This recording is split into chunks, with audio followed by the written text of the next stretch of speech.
Amin. Bismillahirrahmanirrahim. Alhamdulillahirabbil alamin wassalatu wassalamu ala sayyidil mursalin sayyidina Muhammadin wa ala alihi wa sahbihi ajmain. Allahumma ij'alna ya maulana li alaika dhakirin wa li ni'maika syakirin wa ala qada'ika wa balaika wa qadarika minas sabirin wa minal halal marzuqin wa anil harami ma'sumin wa fil jinani wa na'imin wa anil nirani wa ba'idin ila wajhika wa wajhi nabiyyika sayyidina Muhammad sallallahu alaihi wasallam.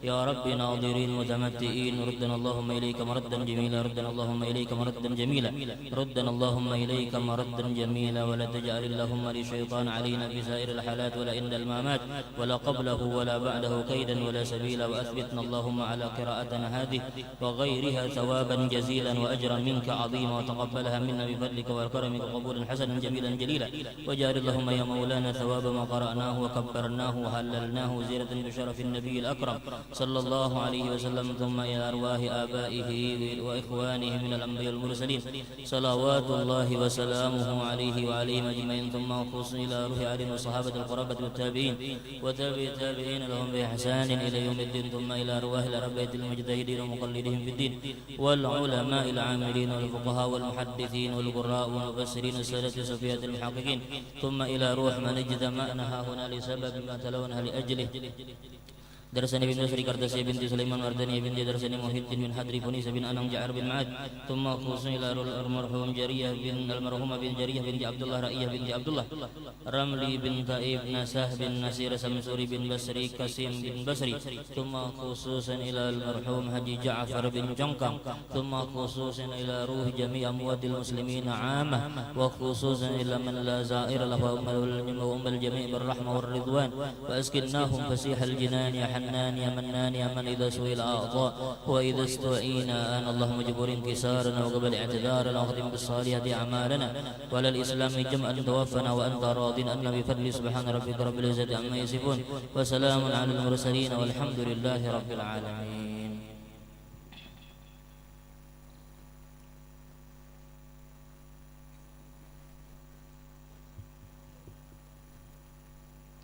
Minta doakan buat Ahmad Said Ar-Rasyid yang ulang tahun ke-4 tahun.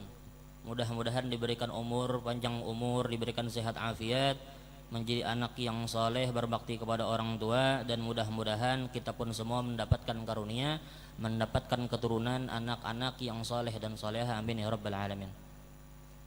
Dan mudah-mudahan Allah pun mengabulkan semua hajat kita, hajat dunia dan hajat akhirat. Ala hadhihi niyyah wa ala kulli niyyatin salihah wa ala ma nawa bihi salafun salih wa ila hadratin nabi Muhammad sallallahu alaihi wasallam bi sirri asraril Fatihah. A'udzubillahi minasyaitonir rajim. Bismillahirrahmanirrahim. Alhamdulillahi rabbil alamin. Arrahmanir rahim. Maliki yaumiddin. Iyyaka na'budu wa iyyaka nasta'in. Ihdinas siratal mustaqim. Siratal ladzina an'amta 'alaihim ghairil maghdubi 'alaihim waladdallin. Amin. Bismillahirrahmanirrahim. Alhamdulillahirabbil alamin wassalatu wassalamu ala sayyidil mursalin sayyidina Muhammadin wa ala alihi wa sahbihi ajmain. Subhanaka la ilma lana illa ma 'allamtana innaka antal alimul hakim wa tub 'alaina ya rabbana innaka antat tawwabur rahim. Rabbi shrah li sadri wa yassir li amri wa halul 'uqdatam min lisani yafqahu qawli wa saddid lisani. Iqra. Baca.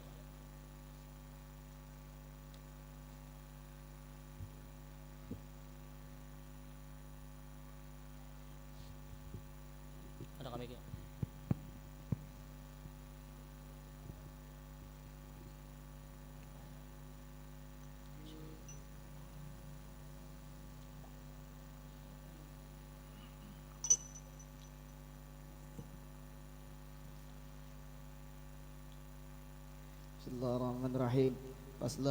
Faslan in i'lam anna zikra mahbuban fi jamil ahwali illa fi ahwali warada. Sebelumnya Waja'a anil imamil jalil Abi Maisarah, lanjutan yang semalam. Bismillahirrahmanirrahim. Qala al-muallifu wa qala al-muallif rahimahullah wa ta'ala bi wa bi ulam fid darain amin. Waja'a anil imam jalil Abi Maisarah radhiyallahu anhu qala la yazkurullah ta'ala illa fi makanin tayyib wa yanbaghi aidan an yakuna famuhu nadhifan fa in kana fihi taghayyurun azalahu bisiwaki wa in kana fihi najasatun azalaha bil ghusli bil ma'i falau zakara wa lam yaghsilha fa huwa makruhun wa la yahrum walau qara al-Qur'an wa famuhu najisun kuriha wa fi tahrimi wajhani li ashabina as-sahahuma la yahrum. Bismillahirrahmanirrahim. Alhamdulillahirabbil alamin wassalatu wassalamu ala sayyidina al-amin sayyidina Muhammadin wa ala alihi wa sahbihi ajmain. Subhanaka la ilma lana illa ma 'allamtana innaka antal alimul hakim. Wa tub 'alaina ya rabbana wa tub 'alaina ya rabbana innaka antat tawwabur rahim. Rabbi shrah li sadri wa yassir li amri wa hlul 'uqdatam min lisani yafqahu qawli wa saddid lisani. Bismillahirrahmanirrahim. Qala al-muallifu qala وبما جمعه الإمام الحفيظ شيخ الإسلام محي الدين أبي زكريا يحيى بن شرف النووي الدمشقي في كتابه الأذكار المنتخب من كلام سيد الأبرار رضي الله تعالى عنه ونفعنا به وبعلومه في الدارين آمين إلى قوله وجاء عن الإمام الجليل أبي ميسرة رضي الله تعالى عنه قال لا يذكر الله تعالى إلا في مكان طيب. Nah, masih membahas tentang hal yang berkaitan dengan tempat-tempat yang sepantasnya untuk dijadikan tempat untuk berzikir. Nah, semalam kan membahas adalah tempat yang pertama adalah tempat yang sunyi. Sunyi ini bisa jadi sunyi dari manusia atau sunyi dari hal yang melalaikan kita. Nah, karena ada beberapa orang yang walaupun sudah sunyi tapi ada beberapa hal yang ulah lalai. Nah, misalnya ini menjauhkan HP-nya misalnya. Karena kan biasanya orang tuh lebih banyak disibukkan dengan HP-nya. Nah, jadi ketika hendak berzikir itu menjauhkan dari segala macam yang membuatnya lalai. Lalu selanjutnya adalah berzikir di tempat yang bersih. Nah, ini termasuk adab. Berzikir di tempat yang bersih. Lebih utama tempat-tempat yang tempat itu adalah tempat yang mulia. Salah satunya kan mungkin semalam ulun sampaikan adalah sebagaimana Syekh Ibn Allan menyampaikan di dalam kitab beliau Futuhatur Rabbaniyah, di antara contohnya adalah lebih dianjurkan berzikir di Gua Hira. Artinya tempat itu adalah tempat mulia di mana Nabi Muhammad itu menerima risalah kenabian. Nah, jadi kalau seandainya kita kada bisa juga ke Gua Hira, cari tempat-tempat yang mulia. Banyak, ada masjid, ada musalla, ada tempat-tempat yang lain yang tempat itu menjadi tempat yang mulia. Nah, jadi dianjurkan berzikir itu di tempat tersebut. Atau misalnya kalau seandainya hendak juga mengkhususkan satu tempat di rumah untuk menjadi tempat berzikir, kada harus bang besatu ruangan khusus. Ibarat misalnya pian tuh diisi kamar nang misalnya agak luas, pian jadikan pojok kamar itu tempat untuk pian berzikir. Dikhususkan tempat itu. Yang mana tempat itu kada boleh diubah-ubah. Nah, itu termasuk sunnah Nabi sebetulnya. Karena Nabi itu ketika itu pernah Nabi diundang oleh salah satu sahabat. Jadi ketika itu Nabi pernah diundang oleh salah satu sahabat untuk diajak menghanyari rumah. Bahasa kita itu kayak menghanyari rumah. Jadi ketika itu ada salah satu sahabat yang mengundang Rasulullah. Ketika mengundang Rasulullah, sahabat tersebut meminta Rasulullah untuk Rasulullah itu sembahyang di salah satu bagian rumahnya. Yang kemudian inya hendak jadikan itu sebagai musola atau tempatnya ibadah. Nah, itu termasuk sunnah Nabi. Yang saat ini banyak orang melalaikan itu. Kada harus bang mengulah musola khusus. Mulah satu khusus ruangan kada harus. Ibarat pun ada di kamar tuh wadah kosong masih. Jadikan itu sebagai tempat kita ibadah. Kita menandak sejadah di situ. Yang sejadah tuh kada diangkat dari tempat itu. Nah, itu termasuk sunnah Nabi. Karena Nabi pun seperti itu. Dan sahabat-sahabat pun seperti itu. Nah, dianjurkan lagi ketika hendak membangun rumah itu kan makanya orang tuh ketika membangun rumah tuh mengundang perguruan untuk dipakai sholat pertama kali di situ. Sebagaimana Nabi pernah melakukan itu. Yang mana sahabat itu mengundang Nabi untuk sembahyang di rumahnya. Cari ya Rasulullah, terserah pian hendak sembahyang di mana di bagian rumah ini. Yang kemudian ulun hendak jadikan tempat itu sebagai tempat ibadah ulun. Nah, itu. Nah, itulah Nabi Muhammad. Dan begitu pula sahabat. Artinya mengkhususkan satu tempat yang sunyi dan bersih untuk dijadikan tempat berzikir. Ya, kalau seandainya kadada ke masjid atau ke tempat-tempat yang menenangkan hati. Nah, itu.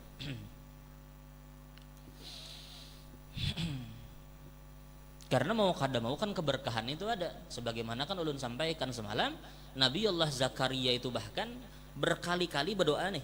Padahal sekelas Nabi Zakaria, bukan berarti Nabi Zakaria itu kada dikabulkan Tuhan. Cuman Allah tuh menunggu waktu yang pas. Sampai akhirnya ketika itu Nabi Allah Zakaria bermunajat di tempat yang dipakai oleh Sayyidah Maryam. Berdoalah di situ. Rupanya Allah langsung kabulkan saat itu juga. Nah, ini menunjukkan bahwasanya di hujjah ini dalil yang menunjukkan adanya keberkahan. Artinya ketika kita sembahyang atau berzikir di tempat-tempat orang soleh, artinya mau kada mau kita pun mau kada mau mendapatkan keberkahan dari orang soleh tersebut. Dari orang soleh tersebut. Wa ja'a anil imamil jalil Abi Maisarah. Dan daripada Al-Imam Al-Jalil Abi Maisarah radhiyallahu taala anhu qala, bahwasanya beliau berkata, la yudhkarullahu taala illa fi makanin thayyib. Tidaklah disebut nama Allah taala kecuali di tempat yang baik. Jadi sepantasnya memang orang tuh ketika menyebut nama Allah, menyebutnya tuh di dalam tempat yang baik. Ayo percepat aja sudah. Wa yambagi aidan an yakuna famuhu nadhifan. Dan hendaknya dan sepantasnya pula bahwasanya ketikanya berzikir itu mulutnya itu dalam keadaan bersih. Bersih ini dalam tanda kutipnya kadang memiliki najis. Amun saat ini rasanya termasuklah, kalau seandainya orang kadang mungkin makan babi, makan anjing, kadang mungkin. Tapi yang mungkin bisa jadi berada di mulut itu najis adalah ketika misalnya gusi berdarah, atau misalnya ada keluar darah di bagian gigi, misalnya sela-sela gigi. Nah itu dianjurkan untuk dibersihkan terlebih dahulu sebelum kita berzikir. Nah itu maksudnya.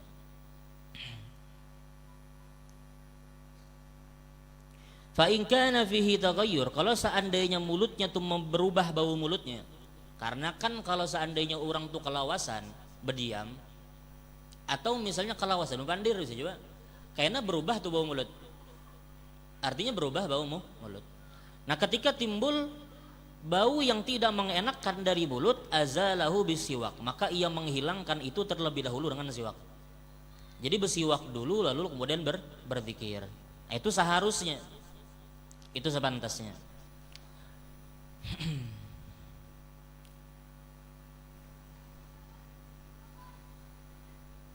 Makanya kan memang perkara inilah perkara siwak ini adalah termasuk perkara yang termasuk dikategorikan adalah minas sunnahil mahjurah, termasuk dari sunnah-sunnah Nabi yang ditinggalkan. Bahkan ulun Jakarta tingkat di bawah, nah padahal sudah beristilah tadi menyiapkan siwak beberapa kali gitu. Artinya memang antik juga setan nih, mengulah manusia ini lakas hilang tuh, nah ingat untuk membawa siwak. Padahal siwak ini ada, tapi itu bauannya jadi lagi kada. Makanya wajar bang kalau seandainya ada sebagian kada khilaf Habib Ahmad bin Jindan kan beliau tuh pernah ujar beliau orang tuh mengadakan casing nih, nang belakangnya tuh ada siwak, karena orang tuh mustahil tinggal HP, tapi bisa tuh tinggal siwak. Mudah-mudahan ada kan orang berjual casing HP di belakangnya wadah siwak. Nah, mudah-mudahan ada. Nah, artinya itu mempermudah orang. Artinya kalau seandainya orang tuh mengadakan nih maulah ada casing belakangnya wadah siwak, setiap orang tuh terbawa siwaknya dapat pahala. Itu untungnya tuh. Kalau seandainya hendak mencari pahala di situ. Nah, mudah-mudahan ada. Mudah-mudahan ada. Karena ada mustahil bang orang tuh mengadakan itu kan. Artinya siwak ini termasuk yang kada pernah ditinggalkan Nabi. Bahkan di antara hal yang kada pernah ditinggalkan Nabi dan wajib berada di bagian tas Nabi, karena Nabi itu suka membawa tas. Jadi kan mana-mana tuh Nabi suka membawa tas. Di antara hal yang kada pernah ditinggal Nabi dan selalu Nabi bawa di dalam tas Nabi adalah yang pertama adalah siwak. Yang kedua adalah cermin, yang ketiga adalah sisir. Itu adalah yang kada pernah ditinggalkan Nabi ketika Nabi membawa tas. Nah itu salah satunya adalah siwak. Bahkan Nabi itu kemana-mana senantiasa membawa siwak. Nah, itu. Nah ini termasuk sunnah Nabi yang ditinggalkan. Padahal seorang yang sembahyang dengan siwak dengan orang yang kada sembahyang dengan siwak itu perbedaan solatnya itu adalah 70 kali lipat. Makanya ujar Nabi as-salatu bisiwakin tafdul bisab'ina salatan bighairi siwak, ujar Nabi. Orang nang sembahyang dengan siwak itu salatnya lebih afdal 70 kali lipat dibanding orang yang salat tanpa siwak. Nah, itu keutamaan orang nang bersiwak. Apalagi kadang-kadang di Samarinda ini ulun perhatikan jarang ada orang berjual siwak. Paling toko-tokonya aja. Atau ibarat ketika ada event-event majelis dia jadi orang berjual siwak. Sisanya tuh kada pernah lagi orang terlihat tetap berjual siwak. Memang langka memang. Beberapa kali ulun mencari ke toko tuh, beberapa toko jadi Samarinda ini ada berjual siwak. Artinya makanya kadang-kadang ulun tuh aja nyetok kadang-kadang 3 kotak kadang-kadang di rumah tuh, karena itu laju hilangnya. Ya antik juga, entah kenapa kemana hilangnya siwak tuh. Ya Allah. Nah itu siwak. Artinya kalau seandainya kawa jangan lupa untuk memakai siwak. Tapi kalau seandainya kada ingat bang, ya sudah. Ujar sebagian ulama cukup dengan itu kita mendapatkan asal sunnah. Batas minimal kesunahan itu dengan apa? dengan menggosok gigi kita itu dengan kain, entah kain baju kah atau kain selendang kah atau kain-kain yang lain, atau misalnya ketika orang membawa kain khusus digosoknya dengan kain tersebut. Nah, artinya kita mendapatkan pahala aslu sunnah, minimal kesunahan dari siwak tersebut. Atau ketika orang, makanya kan biasanya guru-guru itu, bahkan ketika kami di Hadramut biasanya di antara sebelum imam tuh, sebelum takbiratul ihram biasanya mereka berucap istaku walau bitarfis saub, bersiwaklah walau dengan ujung kain baju. Artinya sebelum takbir itu bersiwaklah, ujar mereka. Setelah nih istau sufufakum baratus itu sufuf ini qamati shalah istaku walau bitarfis saub, bersiwaklah walau dengan ujung kain baju. Nah itu supaya mendapatkan kesunahan itu, kesunahan bersiwak minimal. Ibarat kada dapat daripada kada dapat sekali sama sekali, minimal setidaknya kita mendapatkan minimal pahala dari kesunahan siwak tersebut. Nah itu. Sekalipun memang ada sebagian ulama yang beliau itu berpendapat bahwasanya kesunahan itu kada termasuk ketika orang menggosok dengan baju.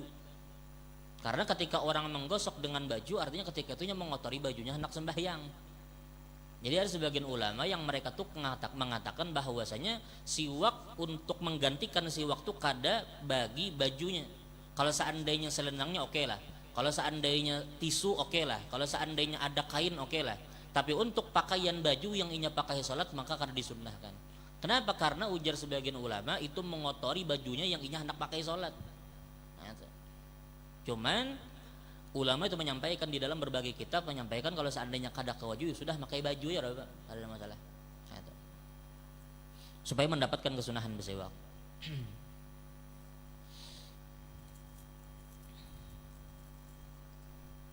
Dan siwak ini memiliki cerita khusus. Kalian akan menemukan di dalam kitab Baijuri, kemudian di dalam kitab Bujairami dan berbagai kitab-kitab yang lain yang meriwayatkan cerita ketika itu kan orang Arab itu kan memiliki sifat cemburu yang luar biasa.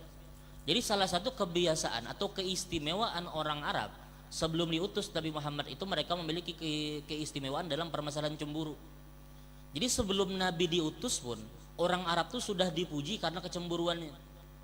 Kecemburuan ini kecemburuan terhadap istri lah. Artinya ketika itu cemburu ketika hal yang berkaitan dengan istrinya. Makanya kan ketika itu ada di dalam kitab Syarhul Yaqutin Nabis ada salah satu syair yang berkata wa iyyaka wasmil amiriyah fa inni agharu an yakhruja min famil mutakallimi.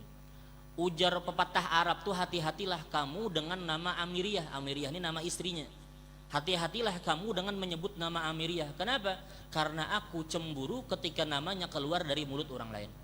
Itu orang Arab pian. Makanya kalau seandainya pian ke Arab jangan coba-coba pian betakun habar bini orang. Kalau bener tampar orang pian.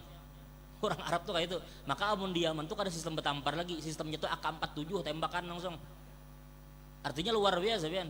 Jadi ketika ulun pertama kali datang tuh yang diwanti-wanti itu jangan wani-wani betakun habar bini orang. Karena itu termasuk hal yang tabu ketika pian berada di Arab. Apa habar?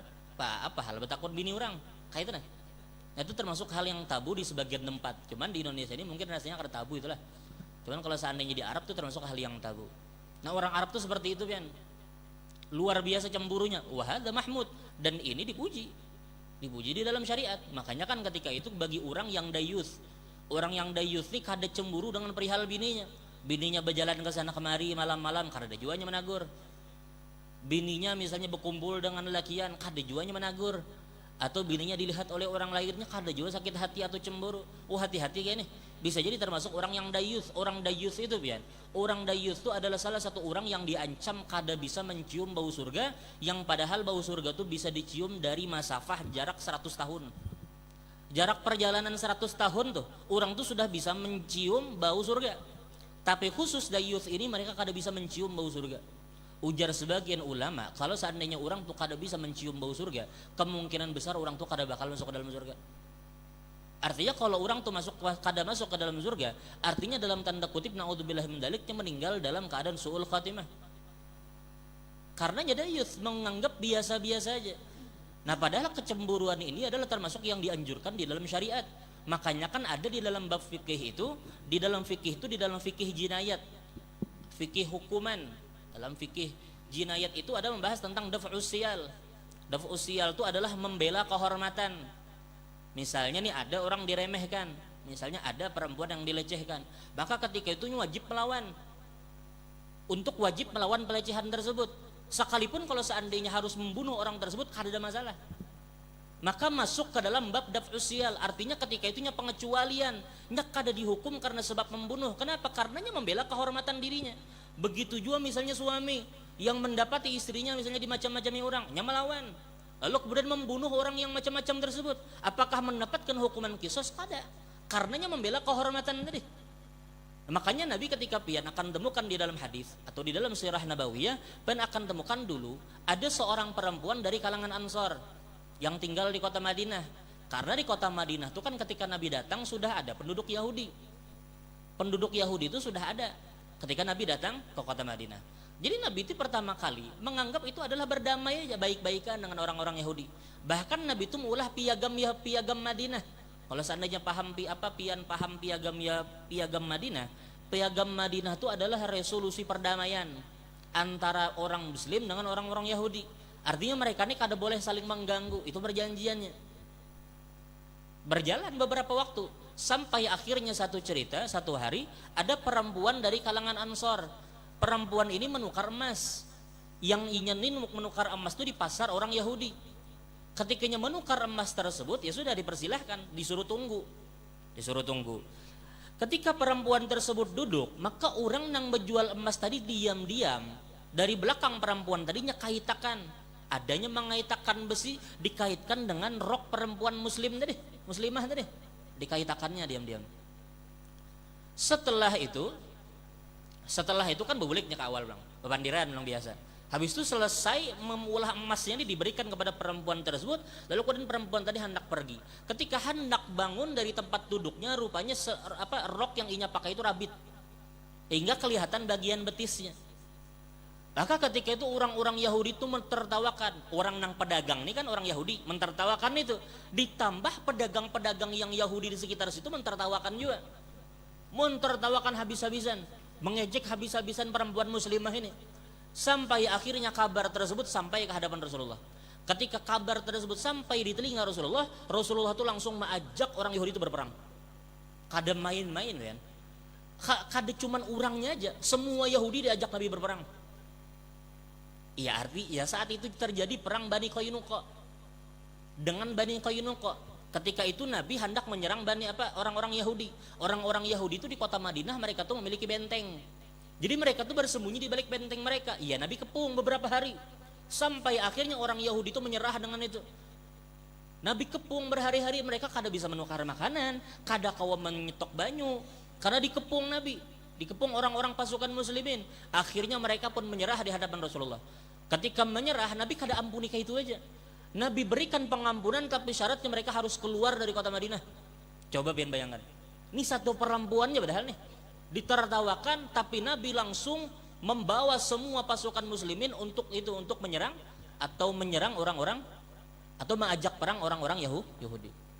Maka setelah mereka menyerah, maka Nabi memberikan syarat pengampunan, tapi syaratnya mereka harus keluar dari kota Madinah dan jangan pernah menginjakkan kakinya ke kota Madinah lagi. Artinya Nabi itu tegas ketika berkaitan dengan kehormatan, apalagi itu berkaitan dengan kehormatan wanita.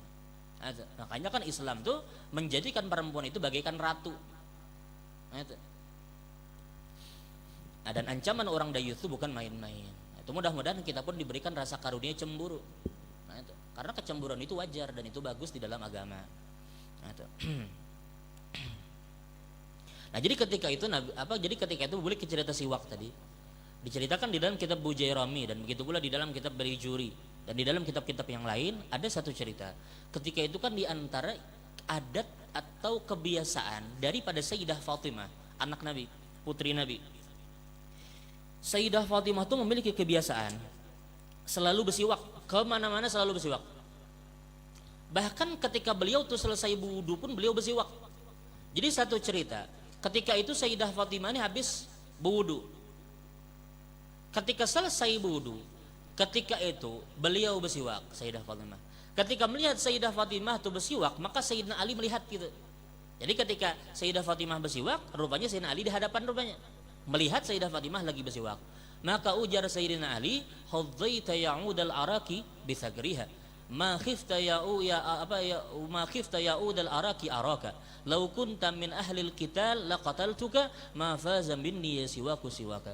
Ujar Sayyidina Ali, untungnya ikam siwak berada di muntungnya Sayyidah Fatimah. "Law kunta apa hadzaita ya'udal araki araka. Law kunta min ahlil qital apa hadzaita ya'udal araki araka ma khifta ya'udal araki araka." Wahai kayu arak itu kayu siwak, apakah kamu tidak takut ketika aku melihatmu? Ujar Sayyidina Ali kepada kayu siwak tersebut, "Lau kunta min ahlil qital laqataltuka." Kalau seandainya engkau ini termasuk orang yang berada di medan perang, niscaya aku akan membunuhmu. Ma faza minni siwaku siwaka. Tidak pernah ada orang yang lolos dari kejaranku kecuali ikam, ujar Sayyidina Ali. Artinya Sayyidina Ali ketika itu cemburu dengan keberadaan si siwak. Nah, itu cerita bagaimana romantisnya putri Nabi kita Muhammad dengan Sayyidina Ali. Padahal Sayyidina Ali dengan Sayyidah Fatimah ini dibilang pernikahan tuh kada terlalu lama sebetulnya. Kada terlalu lama. Cuman ketika itu Allah memberikan yang namanya keistimewaan rumah tangga tuh adem ayem, nyaman kehidupan itu. Nah, makanya bahkan Sayyidina Ali itu bujur-bujur mencintai Sayyidah Fatimah. Bahkan dengan perkara siwak pun Sayyidina Ali itu menggubah satu syair. Itu terkait dengan siwak. Lalu lanjutakan tadi kan bermasalahan dengan siwak. Artinya sudah pian paham artinya siwak ini adalah kemuliaan yang Allah berikan kepada umat Nabi Muhammad. Yang mana orang bersiwak itu mereka memiliki keistimewaan ibadah mereka, sembahyang mereka berlipat-lipat ganda sampai 70 kali lipat. Makanya kan kalau seandainya bisa kita ini menukar siwak. Ya kalau seandainya pun kada jua ingat membawa misalnya minimal kita sudah berusaha menukar. Itu dulu minimal. Amun menukar aja kada kayak apa hendak mada siwak. Minimal itu kan jalan pertamanya menukar dulu. Entah itu terbawa kada terbawa itu masalah kena dulu. Yang penting ada lu stok di rumah. Nah, misalnya ada misalnya di muka sini yang menjual siwak, tukar siwak. Gasan simpan. Kalau dulu kami di Yaman tuh bagusnya setiap masjid itu menyediakan setiap hari Jumat tuh berjual siwak. Jadi setiap hari Jumat itu biasanya orang bubar sembahyang atau sebelum sembahyang biasanya ada orang berjual siwak di muka masjid. Nah, itu bagus tuh kalau seandainya ada di Samarinda itu bagus banget tuh. Kalau kan ada misalnya dari sebagian masjid yang hendak menyisihkan kas masjidnya misalnya ditukarkan untuk menukar siwak yang kemudian dijual dengan harga yang lebih misalnya entah lebih 2.000 kah 3.000 kah yang keuntungan itu kembali ke masjid juga ada masalah juga. Artinya dijual ketika hari Jumat misalnya masjid misalnya menyediakan berjual siwak setiap hari Jumat. Jadi orang hendak masuk masjid menukar siwak. Atau misalnya ketika orang bubar masjid melihat ditukar. Karena kadang-kadang orang tuh memang ada sebagian orang yang kada berniat tapi ketika melihat siwak tertukar. Ada nang kayak itu. Kalau kan ada masjid-masjid sebagian masjid yang hendak mengadakan nang model kayak itu. Menjualnya siwak dilebihi ke 1.000 ke 2.000 yang untungnya tuh kena bebulik ke masjid juga. Kalau seandainya hendak juga. Karena tuh di Yaman nang kayak itu. Pengen temukan di berbagai masjid orang tuh berjualan siwak habis sembahyang Jumat. Makanya kan orang tuh nyaman kalau ulun di sana tuh seminggu sekali itu berganti siwak. Bahkan ada sampai seminggu bisa berganti deh siwak. Nyaman bahambur siwak. Namun di sini kan ngalih sedikit mencari siwak. Ya kadang-kadang 2 minggu, sebulan ya kada ada masalah kalau seandainya masih bagus. Tapi kalau bisa jangan pernah meninggalkan siwak. Kalau seandainya pun kada kawa juga ya sudah. Pakai dengan kain yang kita ada. Nah, itu sekedar mendapat kesunahan daripada bersiwak.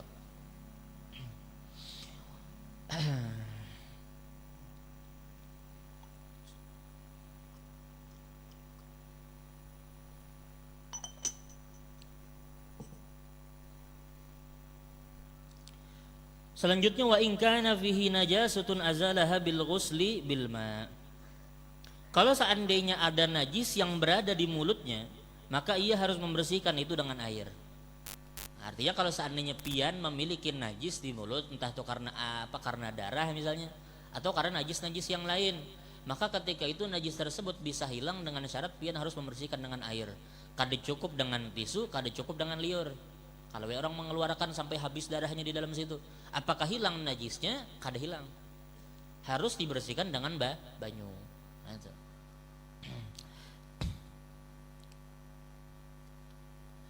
Falau dzakara wa lam yaghsilha fahuwa makruhun. Kalau seandainya ianya berzikir tapi kada membasuh mulutnya, artinya najis yang di mulutnya itu kada dibersihkan, fahuwa makruh, maka hukumnya makruh. Artinya kada sampai memang kerana derajat haram, cuman makruh. Nah kenapa ya ulama itu, mereka itu, karena kita akan bahas kenapa ya ulama itu lebih banyak menyampaikan hukum-hukum itu dengan hukum makruh. Ben akan temukan jarang ulama tuh menyampaikan hukum itu dengan hukum haram itu jarang. Nang kayak ini contohnya, fahuwa makruh, artinya hukumnya makruh. Karena memang kada ada dalil yang mengharamkan. Jadi mereka ini berhati-hati. Sekalipun dari segi akal kita aja kan kada seharusnya, kada sepantasnya kan orang berzikir itu membawa najis di montongnya. Tapi karena kada ada dalil yang mengatakan haram, maka ulama tuh kada berani mengatakan itu haram. Jadi mereka tuh mentok mengatakan itu makruh. Nah, karena kita akan bahas banyak karena beberapa gambaran yang menurut ulama tuh makruh. Tapi kalau seandainya secara logika tuh parah banget sebenarnya. Tapi ulama tuh cuman menyampaikan hukum tersebut sampai ke ranah makruh. Kada sampai ke ranah haram. Padahal secara logika tuh parah banget sebenarnya. Cuman ulama menyampaikan itu ke dalam ranah makruh. Kenapa? Karena mereka takut untuk menyampaikan itu hukum haram karena kada ada dalil yang mengharamkan. Jadi ulama tuh bujur-bujur amanah di dalam menyampaikan hukum. Kada sembarangan. Nah coba perhatikan di sini. Tadi kan adalah fahuwa makruh, hukumnya makruh. Wala yahrum, dan tidak haram. Walau qara al-Quran wa famuhu najisun kurih. Bahkan kalau seandainya ia membaca Al-Quran dan dalam keadaan mulutnya memiliki najis, ada najis di dalam mulutnya tapi ia membaca Al-Quran, maka ujar ulama hukumnya makruh. Coba benar. Membaca Al-Quran, muntungnya ada barang najis, hukumnya makruh. Saking ulama tuh takut untuk menyampaikan itu ke dalam ranah haram. Sekalipun secara logika tuh parah benar. Adalah kira-kira orang tuh membaca Al-Quran dalam keadaan membawa najis muntungnya. Kan parah benar tuh. Jangankan itu, orang nang misalnya orang membaca Al-Quran, di tangannya ada najisnya, kadang-kadang segan untuk baca Al-Quran. Ini di muntungnya berajis. Tapi saking ulama tuh mereka kada berani mengatakan itu haram, mereka cuman menyampaikan sampai hukum makruh. Karena berhati-hati di dalam permasalahan hukum. Karena haram ini menyangkut dosa. Kalau seandainya digawi berdosa, kalau seandainya kada digawi kada mendapatkan dosa. Nah jadi ulama tuh kada berani untuk menyampaikan ke ranah haram. Berhati-hati. Mimba bil wara, dari bentuk kewaraan mereka. Wa fi tahrimihi wajahan. Tapi memang ada sebagian ulama yang mereka berpendapat hukumnya haram, tapi itu bukan mayoritas ulama, sebagian ulama aja. Wa fi tahrimihi wajahan. Dan adapun keharamannya orang membaca Al-Quran dalam keadaan benajis muntungnya, ada dua pendapat. Li ashabina, bagi ashab kita daripada madhab Imam Syafi'i. Asahuhuma, yang paling asah, la yahrum, bahwasanya itu tidak haram. Artinya sampai ke derajat makruh aja. Kalau orang tuh membaca Al-Quran tapi di muntungnya benajis, maka hukumnya makruh. Sekalipun kalau seandainya dipikirkan tuh kada pantas. Cuman ulama kada berani untuk sampai mengkategorikan itu termasuk haram. Karena kita akan bahas tentang bagaimana ulama itu ada beberapa gambaran yang mana ulama itu mengkategorikan itu makruh, tapi di pemahaman kebanyakan orang itu menganggap itu haram. Nanti kita akan baca.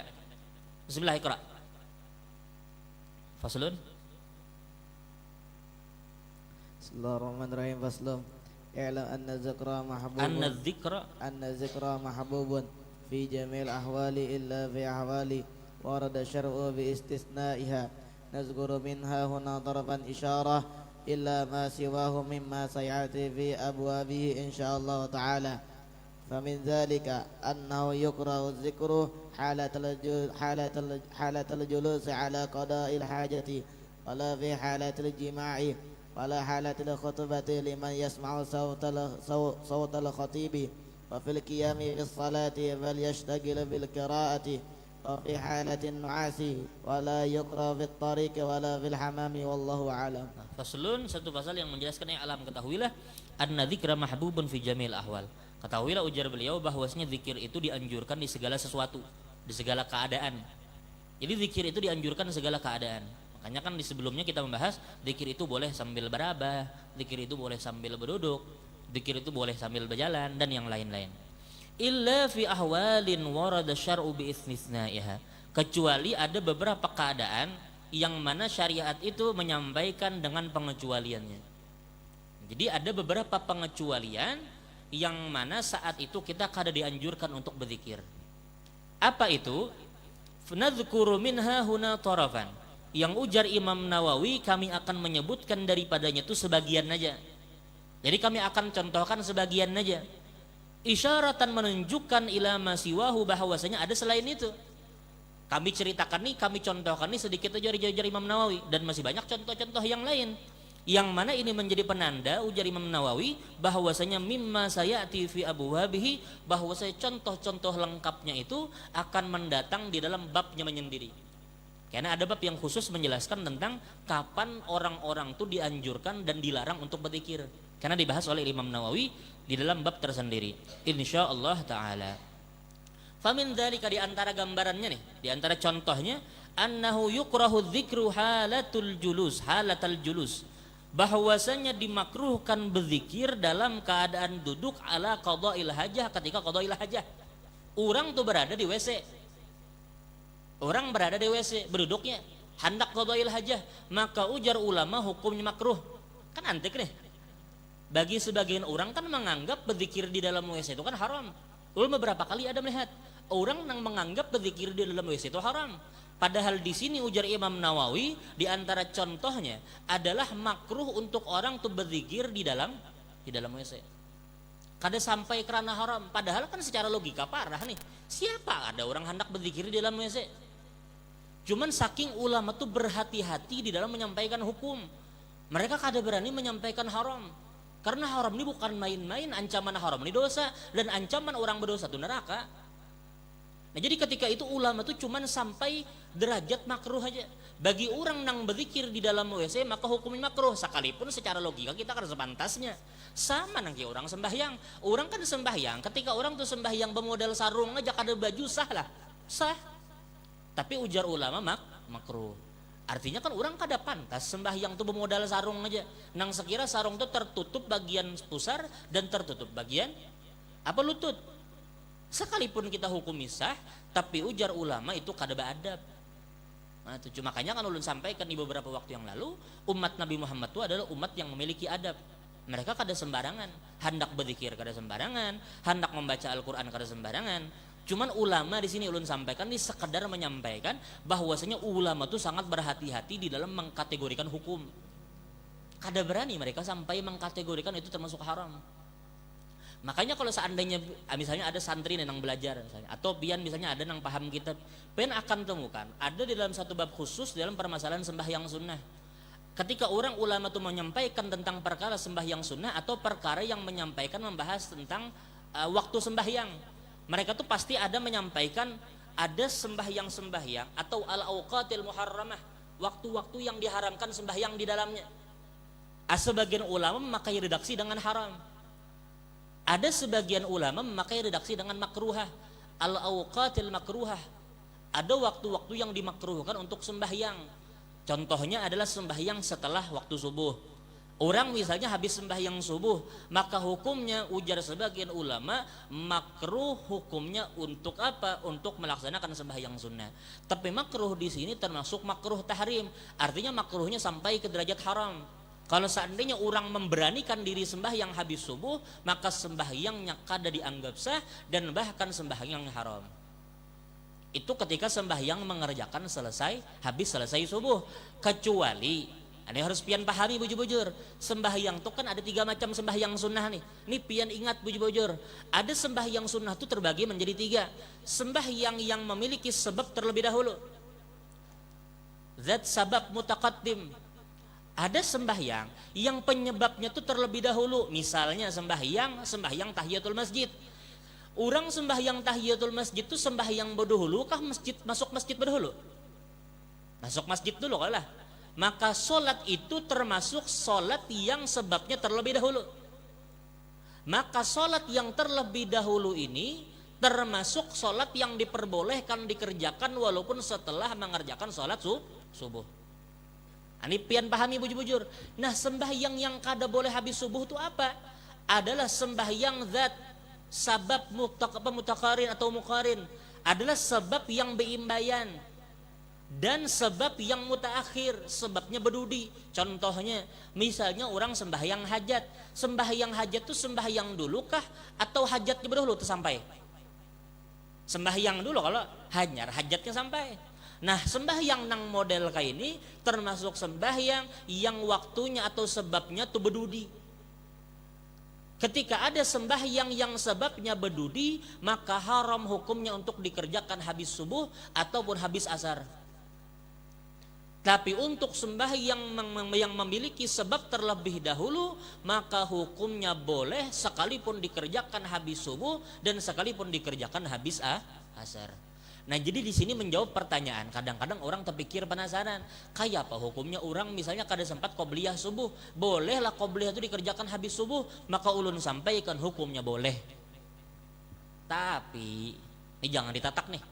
Tapi ada memang sebagian ulama yang mereka menyampaikan lebih baik ditunda sampai waktu isyraq.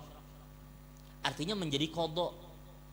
Jadi sembahyang qobliyah itu menjadi qadha. Jadi pian qadha habis sembahyang isyraq. Kenapa? Karena sebagian ulama ada yang berpendapat bahwasanya sembahyang habis subuh itu sembahyang semua sembahyang sunnah itu kada diperbolehkan. Tapi kita madhab Syafi'i, mayoritas ulama madhab Syafi'i menyampaikan bahwasanya boleh-boleh aja. Tapi untuk kita nih berjaga-jaga, lebih baik kita berjaga-jaga, menghindari khilaf. Maka lebih baik kalaupun seandainya pian hendak menggawi sembahyang qobliyah subuh yang misalnya pian kada sempat kerjakan sebelum subuh, lebih baik pian kerjakan habis isyraq. Jadi sembahyang itu menjadi sembahyang qadha. Sembahyang sunnah itu boleh diqadha. Boleh diqadha kalau seandainya orang rajin. Amun orang tuh kadang-kadang kada peduli, ya sudah yang untuk tinggal sunnah, ya sunnah aja sebagian orang. Tapi ada sebagian orang menganggap sunnah itu kada boleh ditinggalkan baginya. Karena merasa keutamaan sembahyang sunnah itu luar biasa. Apalagi sembahyang sunnah qobliyah subuh, yang mana ujar Nabi raka'atanil fajar khairun minad dunya wa ma fiha. Yang mana ujar Nabi sembahyang 2 rakaat sebelum subuh itu lebih baik daripada dunia dan seisinya. Nah, supaya pian paham aja, kalau seandainya pian menemukan orang nang sembahyang habis subuh, jangan keburu mengingkari. Jangan buru-buru menyalahkan orang tersebut.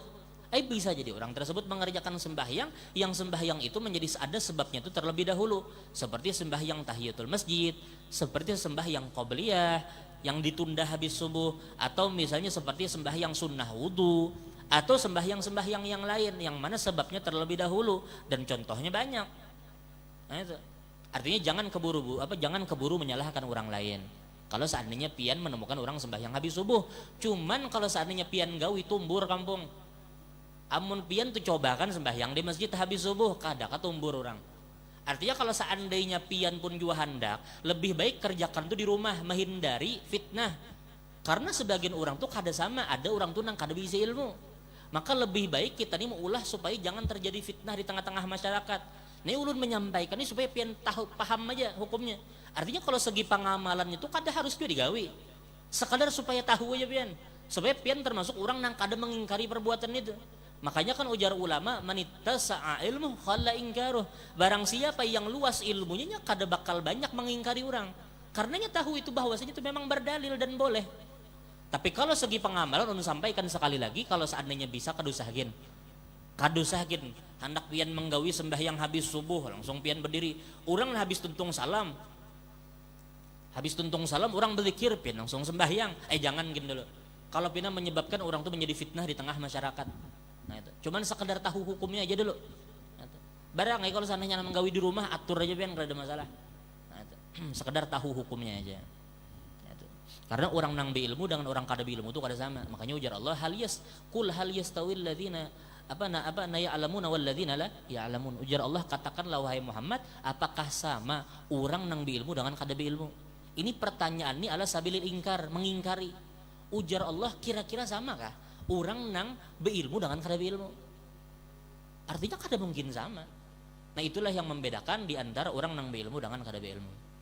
Nah, makanya kan kadang-kadang ada orang sembahyang misalnya, sembahyang isya 4 rakaat sama, masjidnya sama, waktunya sama, imamnya sama, bacaannya pun sama, lawasnya pun sama, sama-sama 4 rakaat, kada masbuk berdua. Tapi ada satu ini sembahyangnya pahalanya banyak, ada yang satu pahalanya sedikit, kebebaya kayak itu aja. Apa yang membedakan adalah dari keilmuannya. Nang satu nih pahamnya ada sunnah-sunnah sembahyang yang harus dikerjakan, inya paham ada khusyuk yang harus diperhatikan, ada sunnah-sunnah Nabi yang harus dikerjakan ketika di dalam salat. Ada satu lagi ini bayan nang wajib aja nya gawe. Maka pahalanya berbeda di sisi Allah. Kenapa? Karena sebab ilmu yang berbeda. Nah itu mau kada mau, makanya ujar Allah, apakah sama orang nang beilmu dengan orang nang kada beilmu. Nah di sini supaya pian tahu artinya tadi supaya pian jangan mengingkari orang lain. Tapi kalau seandainya pengamalan lebih baik, kalau seandainya pun hendak lebih baik mengerjakan di rumah. Nah, itu.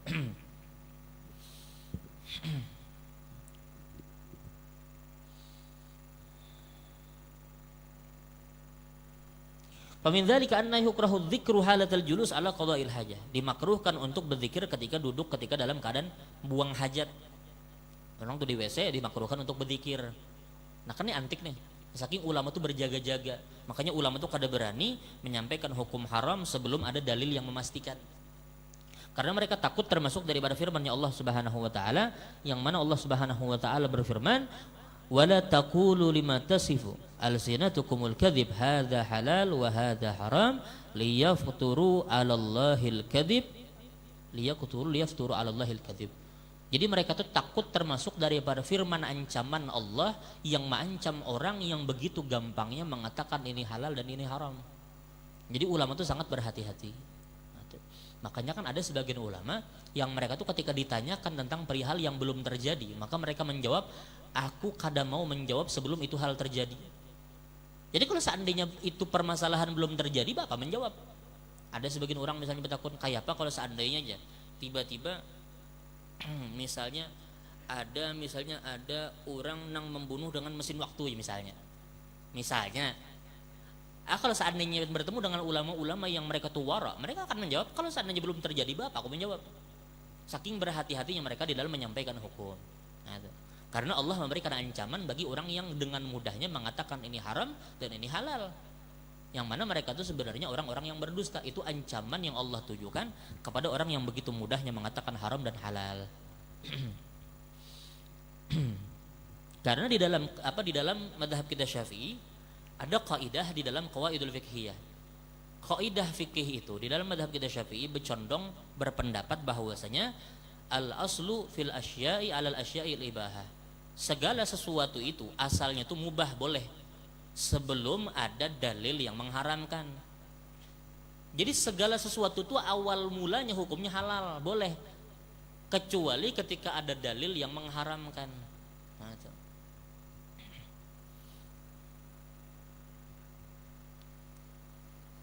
Nah tadi adalah dimakruhkan untuk berzikir ketika menunaikan hajat, wa fi halatil jima, dan dalam keadaan berjima, berhubungan intim, wa fi halatil khutbah, ulun bercepat, dan dalam keadaan berkhutbah. Nah khutbah ini termasuk yang kada dianjurkan yang kita untuk berzikir. Bahkan makanya kan ketika ada sebagian tempat di sebagian masjid, kalau di Banjar banyak, biasanya sebelum khatib itu berkhutbah biasanya muadzin itu menyampaikan ma'asyarul muslimin. Apa biasanya yang sebelum ma'asyarah tuh? Yang faqat lagaut ansitu wastami'u wa ati'u rahimakumullah. Itu biasanya di sebagian masjid di Banjar biasanya maka itu, dan bahkan di Samarinda pun ada sebagian masjid yang kayak itu. Nah, artinya ketika orang tuh bepandir atau hal-hal yang meulahnya lalai dari mendengar dari khatib, maka ketika itu pahalanya hilang, pahalanya sia-sia. Faqat lagaut, artinya pahala sembahyang Jumatnya hilang, rugi. Kalau seandainya orang tuh uyu-uyu sembahyang Jumat babaya menggugurkan kewajiban, padahal yang dicari di dalam sembahyang Jumat itu pahalanya. Nah makanya salah satu yang bisa menghilangkan pahala Jumat itu adalah dengan menyebabkan hal-hal yang kita tuh lalai dari mendengar khatib. Salah satunya adalah dengan berzikir.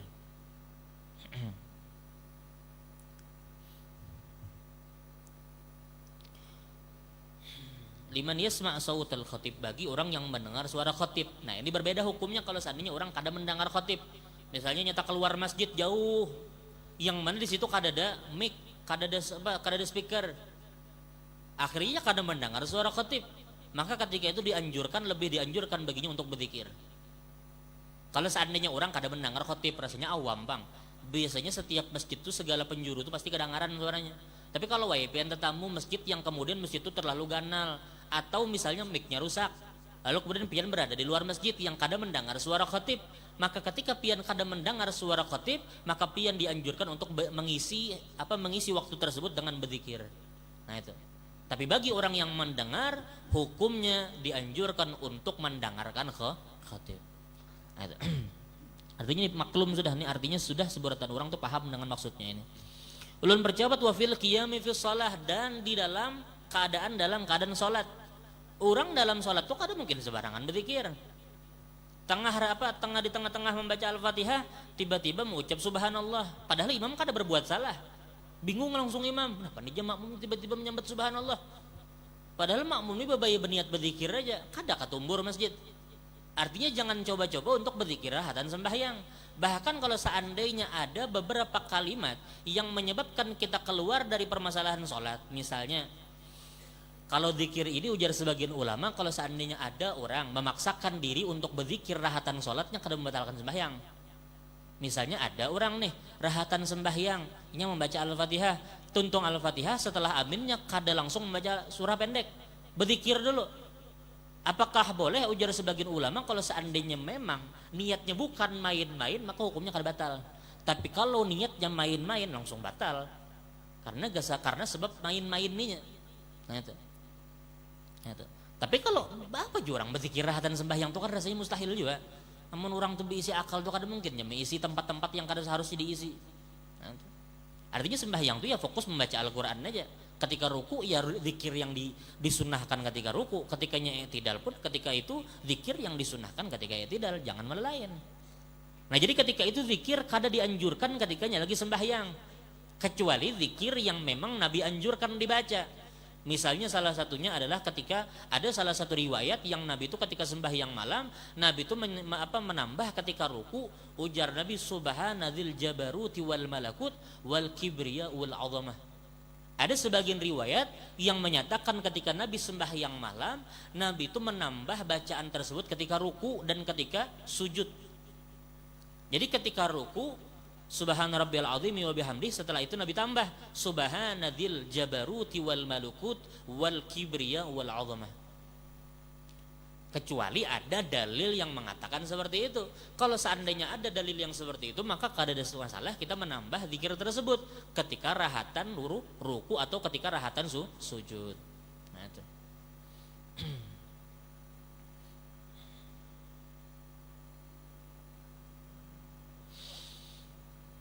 Bal yashtagil bil qiraah, akan tetapi ketika sembahyang itu lebih berfokus untuk membaca Al-Qur'an. Nah itu fokusnya, jangan melelain. Wa fi halatin nu'as, dan begitu pula makruh hukumnya berzikir ketika rahatan ngantuk. Kan antik nih.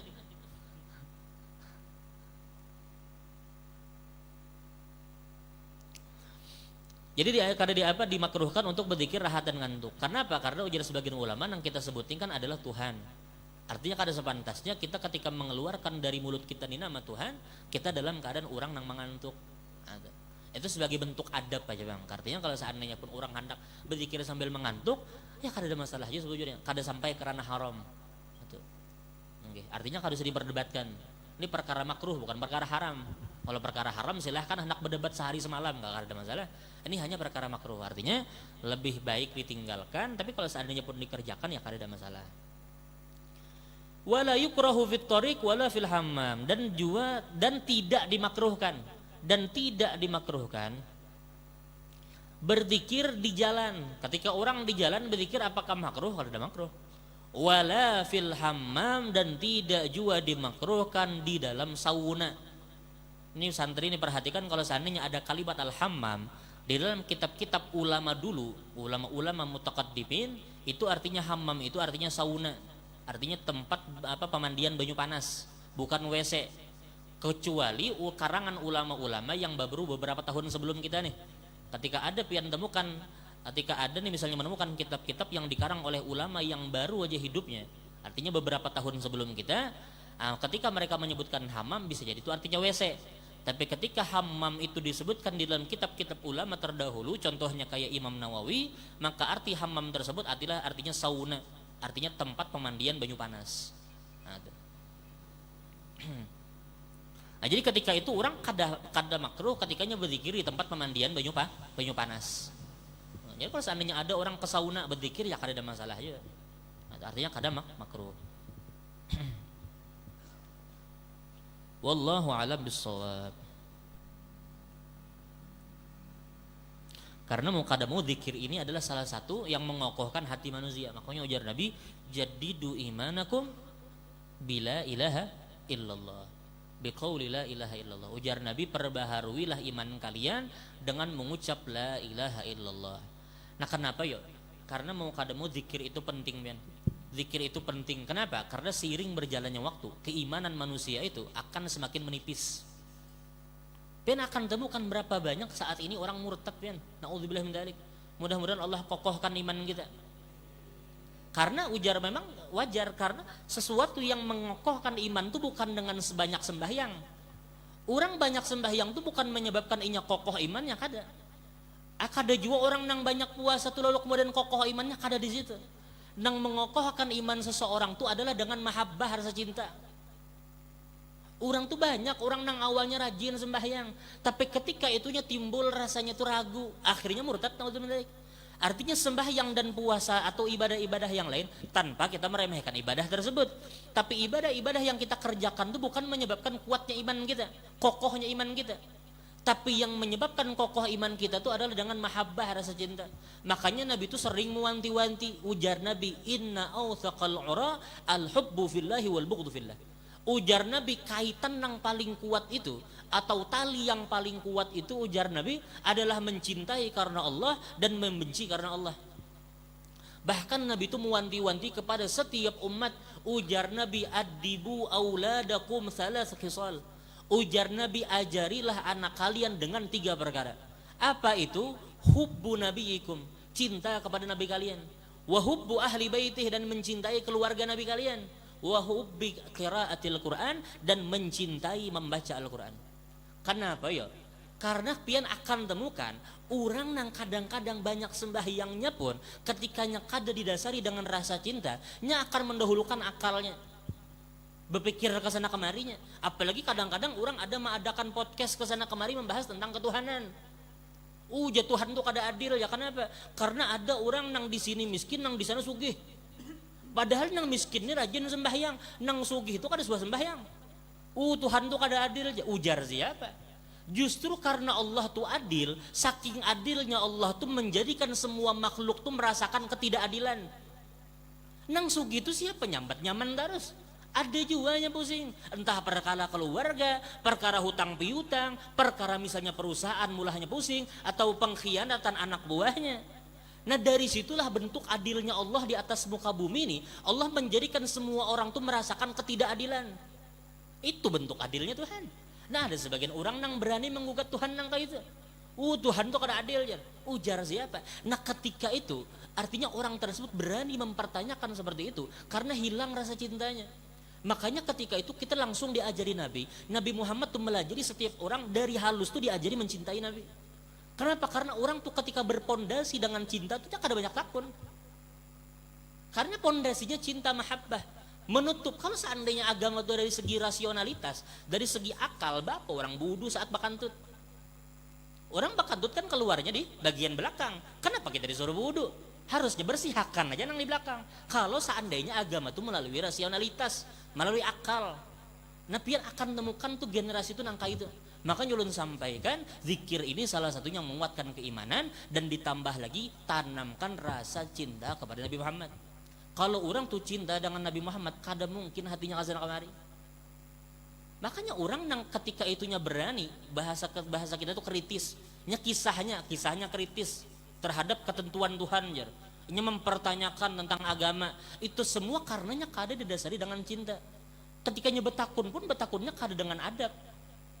Nah, makanya itulah yang membedakan. Makanya orang tuh semakin orang tuh cinta dengan Nabi Muhammad, semakin kokoh keimanannya di dalam memeluk agama Islam. Kada pedulinya banyak sembahyangkah, kada banyak sembahyangkah, puasakah, kada puasakah. Ketikanya mencintai Nabi Muhammad dan Muhammad tuh menjadi figur idola, nya kada bakal sampai murtad. Dan itu pegang pian, coba pian perhatikan aja. Orang nang murtad tuh rata-ratanya kada diisi rasa cinta, perhatikan aja. Pian cari aja silahkan. Orang nang murtad naudzubillah min dzalik. Orang nang sampai murtad atau bahkan bisa berani-berani menggugat Tuhan, artinya mereka tuh pasti kada memiliki itu rasa cinta kepada Nabi kita Muhammad dan kepada cinta kepada Tuhan. Kayak apa orang bisa mencintai Allah, mencintai Nabi Muhammad. Itu Nabi wanti-wanti, ujar Nabi, adibu auladakum, ajarilah anak kalian salas khisal, 3 perkara ini ujar Nabi. Hubbu nabiyikum, mencintai Nabi kalian, karena itulah yang menguatkan iman seseorang. Wa hubbu ahli baitihi, dan mencintai keluarga Nabi. Nah ini hati-hati berkaitan dengan keluarga Nabi. Apalagi zamannya sudah, jangan takajud pian. Ulun kadang kepanjang lebar membahas tentang itu.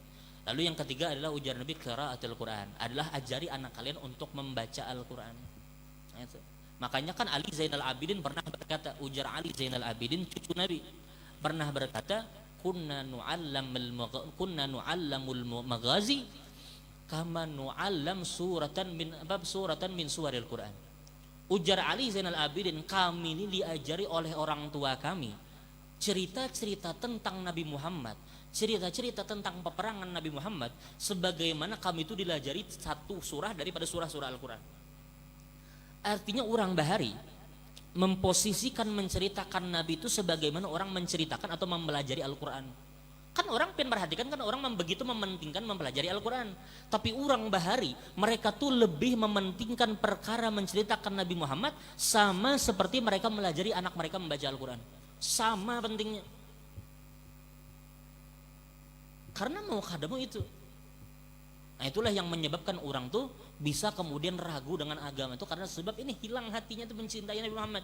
Kalau seandainya cinta dengan Nabi Muhammad tuh kada pernah timbul pertanyaan-pertanyaan yang kada sepantasnya. Mudah-mudahan kita termasuk orang-orang yang Allah kokohkan hati kita. Ya muqallibal qulub, tsabbit qulubana ala dinik.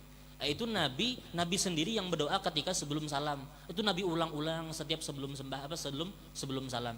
Ketika sakit akhir, fil alamin innaka hamidum majid. Setelah itu Nabi berdoa dengan doa Allahumma inni a'udzubika min adzabi jahannam wa min adzabil qabr. Lanjut sampai penghujungnya ujar Nabi, Allahumma ya muqallibal qulub tsabbit qalbi ala dinik. Itu Nabi loh yang berdoa. Siapa yang meragukan keimanan Nabi? Cuman Nabi melajari kita bahwasanya memang iman itu adalah kehendak Tuhan. Semata-mata Allah tuh bisa mengubah iman seseorang. Namun mudah-mudahan dengan ini kita mudah-mudahan dikokohkan iman kita untuk senantiasa berada di dalam agama yang Allah ridhai, yaitu agama Islam. Nah, ini sekedar menyampaikan bahwa zikir ini pun salah satunya yang menyebabkan kuatnya iman kita. Makanya Nabi senantiasa mewanti-wanti, jaddidu imanakum bikasrati qouli la ilaha illallah. Perbaharuilah iman kalian dengan memperbanyak mengucap la ilaha illallah. Nah ini ada sedikit amalan, ulun tutup kali ini. Ada satu amalan daripada Al-Habib Ahmad bin Hasan Al-Attas dalam kitab beliau Tadhkirun Nas. Al-Habib Ahmad bin Hasan Al-Attas pernah menyampaikan satu amalan bagi orang yang ketika itu timbul perasaan hendak bermaksiat. Ketika orang tuh hendak timbul perasaannya hendak bermaksiat, maka ujar Habib Ahmad bin Hasan Al-Attas, ketika timbul perasaan tersebut, angkat kepala ke langit tinggi-tinggi. Angkat kepala ke langit tinggi-tinggi dan ucapkan Allah, Allah, Allah, dan ulangi sebanyak-banyaknya. Ujar Habib Ahmad bin Hasan Al-Attas, lamnya itu dipanjangi, Allah, Allah, Allah. Angkat kepala ke langit, Allah. Ketika timbul perasaan hendak bermaksiat, maka ujar Habib Ahmad bin Hasan Al-Attas, ini mujarrab untuk menghilangkan keinginan untuk bermaksiat. Nah itu. Jadi ketika timbul perasaan tersebut, angkat kepala ke langit, Allah, Allah, Allah. Berulang berkali-kali sampai perasaan itu hilang. Nah itu mujarrab untuk menghilangkan yang namanya perasaan hendak bermaksiat. Nah ini sebagaimana disampaikan oleh Al-Habib Ahmad bin Hasan Al-Attas di dalam kitab beliau Tadhkirun Nas. Wallahu a'lam bishawab. Mudah-mudahan yang sedikit ini memberikan kita manfaat dunia akhirat. Allah ampuni dosa kita, Allah ampuni dosa keluarga kita, Allah ampuni dosa sanak jiran kita. Mudah-mudahan Allah tutup aib dan kekurangan kita. Mudah-mudahan Allah tutup mata kita daripada melihat aib dan kekurangan orang lain. Dan mudah-mudahan Allah Subhanahu wa taala mengampuni dosa guru-guru kita. Mudah-mudahan Allah Subhanahu wa taala menjaga kampung kita dari segala macam mara bahaya. Mudah-mudahan Allah Subhanahu wa taala memudahkan segala urusan kita, memudahkan memudahkan rezeki kita, melapangkan segala urusan kita, dan mudah-mudahan Allah pun mengkaruniakan kita mendapatkan keturunan yang saleh, salehah, dan mudah-mudahan pada akhirnya Allah wafatkan kita semua dalam keadaan husnul khatimah ba'da tulil umur fi sihhatin wa khairin wa afiyah ala hadhihi niyyah wa ala kulli niyyatin salihah wa ala ma nawa bihi aslafuna salih wa ila hadratin Nabi Muhammad sallallahu alaihi wasallam bi sirri asraril Fatihah. Bismillahirrahmanirrahim. Alhamdulillahirabbil alamin arrahmanir rahim maliki yaumiddin iyyaka na'budu wa iyyaka nasta'in.